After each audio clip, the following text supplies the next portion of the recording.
మూసీ పరివాహక ప్రాంతాల్లో బీజేపీ నేతలు బస్తీ నిద్ర చేస్తున్నారు. రాత్రి 20 ప్రాంతాల్లో 20 మంది ముఖ్య నేతలు ఈ బస్తీ నిద్రలో పాల్గొన్నారు. సీఎం సవాల్ని స్వీకరించి ఒకరోజు నిద్ర చేశారు బీజేపీ ముఖ్య నేతలు. రాత్రి అక్కడే బస చేసి నిద్రపోయారు. ఉదయం బస్తీ వాసులతో ముఖాముఖి నిర్వహించారు.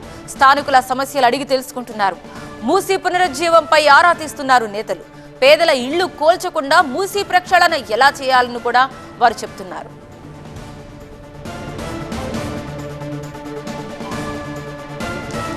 ఇరవై మంది ముఖ్య నేతలు 20 ప్రాంతాల్లో బస్తీ నిద్ర చేశారు. మనం స్క్రీన్ మీద 6 బాక్సుల్లో చూస్తున్నాం. రాత్రి మూసీ పరివాహక ప్రాంతాల్లో నిద్రించి జనం సమస్యలు అడిగి తెలుసుకుంటున్న ముఖ్య నేతల దృశ్యాలివి.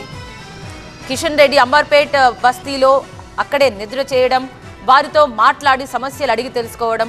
నిజంగానే ప్రభుత్వం చెప్తున్నట్టుగా అంత దుర్భరమైన పరిస్థితులు ఉన్నాయా అంటే అదేమీ లేదు, అంతా బానే ఉన్నామని వారితో చెప్పారని కిషన్ రెడ్డి మీడియాకు వివరించారు. ఇక డాక్టర్ లక్ష్మణ్ నిద్రిస్తున్న దృశ్యాలు మీకు చూపిస్తున్నాం. ప్రశాంతంగా నిద్రపోతున్నా కూడా కానీ ఏ బుల్డోజర్ ఎప్పుడు అటాక్ చేస్తుందన్న భయం అయితే మాత్రం వాళ్ళల్లో కనిపిస్తోందని వాళ్ళు చెప్పారని డాక్టర్ లక్ష్మణ్ చెప్తున్నారు. ఇక ఇటు ఈటెల రాజేందర్ ఏ బుల్డోజర్లు పంపిస్తారో ఎవరిపై ఎక్కిస్తారో రండి చూద్దామంటూ వారు చెప్తున్నారు. ఇది కేవలం మొదటిసారి కాదని, ఇప్పటికీ ఇది 4వ సారని, వారంతా బానే ఉన్నారని. కానీ ఇక్కడ ఇప్పుడు ఇంత హాయిగా ఇంత లగ్జరియస్గా ఉన్న వీళ్లను ఇప్పుడు డబుల్ బెడ్రూమ్ ఇళ్ల వైపుగా తరలిస్తామంటే ఎలా అంటూ వారు ప్రశ్నిస్తున్నారు. సో మొత్తం మీద బస్తీ నిద్ర కార్యక్రమం మాత్రం సక్సెస్ అయినట్టుగానే వీరంతా చూస్తున్నారు. సో విశ్వేశ్వరరెడ్డి నిద్రిస్తున్న బస్తీ నిద్ర చూస్తున్నాం. సీతారాం నాయక్ కార్వాన్లో బస్తీ నిద్ర కార్యక్రమం దృశ్యం చూస్తున్నాం. ఎన్వీఎస్ఎస్ ప్రభాకర్ రామాంతపూర్లో బస్తీ నిద్ర చేశారు. ఆ దృశ్యాలు కూడా మనం చూస్తున్నాం. మా ప్రతినిధి లక్ష్మీకాంత్ లైవ్ లో సిద్ధంగా ఉన్నారు మరిన్ని డీటెయిల్స్ అందించడానికి. లక్ష్మీకాంత్, అంబర్పేట్ లో యాక్టివిటీ స్టార్ట్ అయిందా? కిషన్ రెడ్డి ఏమంటున్నారు నిన్న చేసిన మూసీ నిద్ర గురించి? నేను ప్రస్తుతం అంబర్పేట ప్రాంతం మూసీ ఏరియాలో ఉన్నటువంటి అంబర్పేట ప్రాంతంతో ఇక్కడ తులసిరామ్ నగర్ ఉంది. తులసిరామ్ నగర్ ఇంట్లో ఈ కాలనీలోనే మూసీ ఏరియాలోనే ఇక్కడ మనం రైట్ సైడ్ చూసుకుంటే శంకరమ్మ అనే ఒక మహిళ, పేద మహిళ సంబంధించిన ఇంట్లోనే రాత్రి బస చేశారు కిషన్ రెడ్డి, కేంద్ర మంత్రి కిషన్ రెడ్డి. అయితే మొత్తం ఓవరాల్గా చూసుకుంటే మూసీకి సంబంధించిన వ్యవహారంలో ఇప్పుడు రాజకీయంగా తీవ్ర వివాదాస్పదమవుతుంది. ఒకవైపు మూసీ ప్రక్షాళన చేసి తీరుతాం ఖచ్చితంగా అంటూ సీఎం రేవంత్ రెడ్డి గట్టిగా ప్రకటనలు చేస్తున్న నేపథ్యంలో హాట్గా మారిందని చెప్పొచ్చు. ఎందుకంటే ఇప్పుడు బీజేపీ నేతలు ఒక స్టాండ్ తీసుకున్నారు.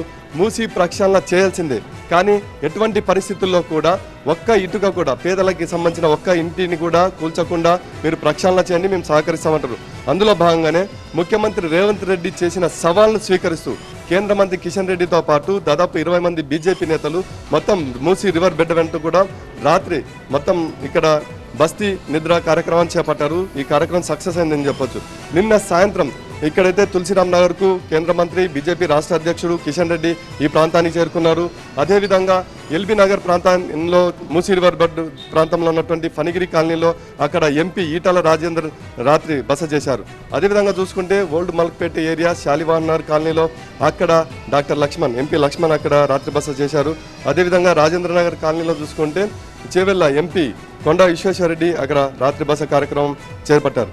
మొత్తం ఈ విధంగా చూసుకుంటే మూసీ రివర్ బెడ్ వెంట దాదాపు 20 ప్రాంతాల్లో 20 మంది కీలకమైనటువంటి బీజేపీ నేతలు రాత్రి బస కార్యక్రమం చేపట్టారు. అది సీఎం రేవంత్ రెడ్డి విసిన సవాల్ను స్వీకరిస్తూ చేశారు. అయితే సీఎం రేవంత్ రెడ్డి చేసిన సవాల్ను పునరాలోచించుకోవాలి మూసీ ప్రక్షాళన విషయంలో అన్నది వీళ్ళు బీజేపీ నేతలు డిమాండ్ చేస్తున్నారు. అలా కాకుంటే మాత్రం పెద్ద ఎత్తున ఉద్యమం మరింత ఉధృతం చేస్తామంటున్నారు. ఇక్కడ మూసీ రివర్ బెడ్ ఉన్నటువంటి పేదలకు ఖచ్చితంగా అండగా ఉంటామని మరోవైపు కిషన్ రెడ్డి స్పష్టం చేస్తున్నారు.